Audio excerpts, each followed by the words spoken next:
इस अवसर पर उनका विशेष रूप से अभिनंदन करता हूं। साथियों, ये कार्यक्रम जब बना तो इसमें मूल कारण तो लॉजिस्टिक था। लंबे अरसे से यहां आने के लिए चर्चा चल रही थी, लेकिन कोई तालमेल नहीं बैठता था। 21 जून को अंतर्राष्ट्रीय योगा दिवस कोलकाता में तय हुआ, तो फिर मैंने कहा अच्छा है, आज बंग दिवस भी है, तो क्यों न मैं सुबह मयूरभंज होकर के शाम को फिर कोलकाता के कार्यक्रम में जाऊं। और इसके कारण ये 20 जून तय हुई, लेकिन कुछ चीजें ऐसी होती हैं जिसकी मंगल कामनाएं ईश्वर अधीन होती है, और इसलिए आज एक शुभ मंगल हो गया कि राष्ट्रपति जी का जन्मदिन भी मुझे आज उनके गांव में जाकर के उनको शुभकामनाएं देने का अवसर मिला। साथियों, आज मैं राष्ट्रपति जी के साथ पहाड़पुर भी गया था। मैं इस क्षेत्र के बच्चों के लिए उनके द्वारा बनाए गए स्कूल भी गया। बच्चों के साथ कुछ यादगार समय बिताने का अवसर मुझे मिला। मैं देख रहा था बच्चों के चेहरों की चमक, राष्ट्रपति जी की उपस्थिति और आत्मीयता।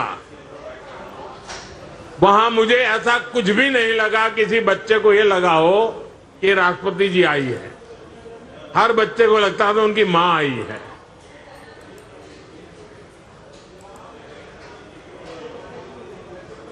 ये बच्चे भी बहुत भाग्यवान है। कैसे इस क्षेत्र के गरीब, वंचित और आदिवासी समाज के बच्चों को प्रेरणा मिल रही है, उन्हें देश के लिए कुछ बड़ा करने का आत्मविश्वास मिल रहा है।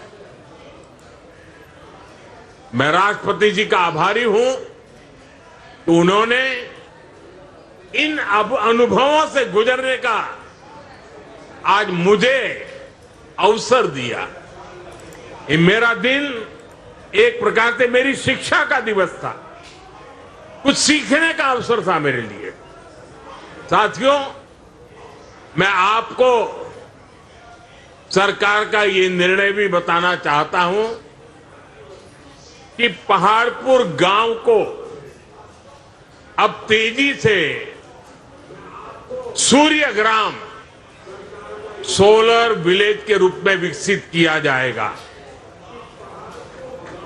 यानी यहां हर घर में सोलर बिजली बने, इसे सुनिश्चित किया जाएगा। और हम तो बड़ा गर्व के साथ कह सकते हैं कि यही उड़ीसा है जहां कोणार्क में सूर्य मंदिर की एक पहचान है। वैसे ही पहाड़पुर सूर्यग्राम की पहचान बन जाएगा। सूर्य घर के ये पूरा गांव सोलर विलेज के रूप में पहचाना जाए, इस दिशा में काम तुरंत शुरू हो, ऐसे मेरा प्रयास रहेगा। इस अभियान से पहाड़पुर के लोगों को मुफ्त सोलर बिजली भी मिलेगी और ज्यादा बिजली होगी, वो उनकी आय भी बढ़ाएगी। साथियों, उड़ीसा में डबल इंजन सरकार के 2 साल कई मायनों में ऐतिहासिक रहे।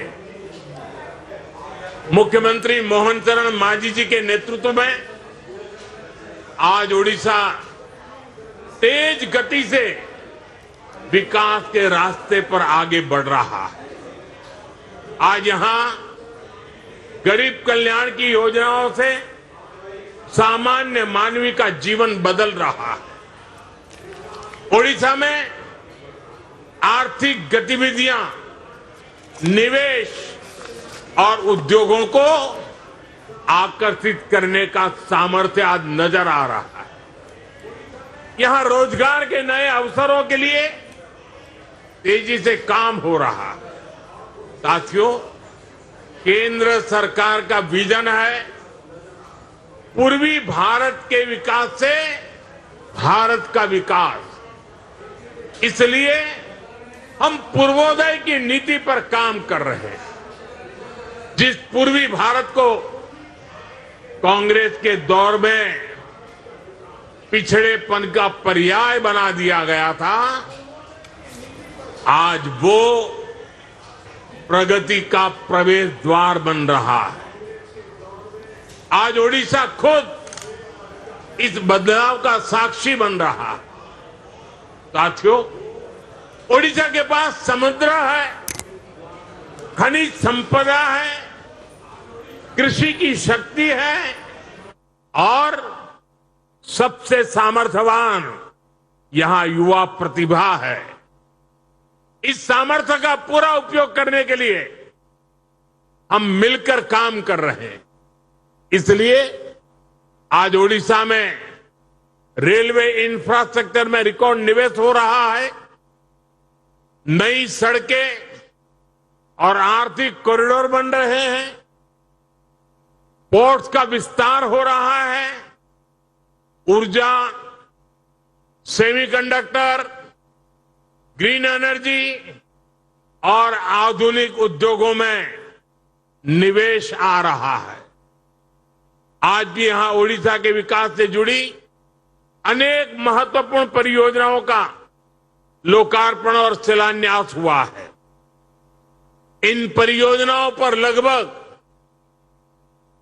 47,000 करोड़ रुपए खर्च किए जाएंगे। बिजली, सड़क, रेलवे, स्वास्थ्य और शिक्षा से जुड़ी इन परियोजनाओं से आप सभी लोगों को बहुत सुविधा होने वाली है। मैं इन परियोजनाओं के लिए उड़ीसा के लोगों को बहुत बहुत बधाई देता हूं। साथियों, हमारी सरकार उड़ीसा के संसाधनों को उड़ीसा की संभावनाओं में बदल रही है। उड़ीसा में बड़ा निवेश आए, यहां नए उद्योग लगे, इसके लिए उत्कर्ष ओडिशा जैसे अभियान चलाए जा रहे हैं। इसके तहत अब तक करीब 20 लाख करोड़ रुपए के निवेश प्रस्ताव मिल चुके हैं। 3.5 लाख करोड़ रुपए से ज्यादा की अनेक मेगा परियोजनाओं पर भी काम चल रहा है। उद्योगों के लिए अनुकूल वातावरण बने, इसके लिए उड़ीसा के समग्र विकास पर ध्यान दिया जा रहा है। पावर सेक्टर में 6,000 करोड़ रुपए से ज्यादा का निवेश हो रहा है। समृद्ध शहर योजना के तहत शहरी विकास को गति दी जा रही है। आने वाले वर्षों में इन प्रयासों का परिणाम हमें देखने को मिलने वाला है। साथियों, डबल इंजन सरकार की डबल विशेषता यह है कि वो खुद जनता तक पहुंचती है। हमारा प्रयास है कि सामान्य नागरिक को किसी समस्या के समाधान के लिए अनावश्यक चक्कर न लगाने पड़े। इन्हीं प्रयासों का परिणाम है कि युवाओं, महिलाओं, किसानों और आम लोगों की अपेक्षाएं आज पूरी हो रही है।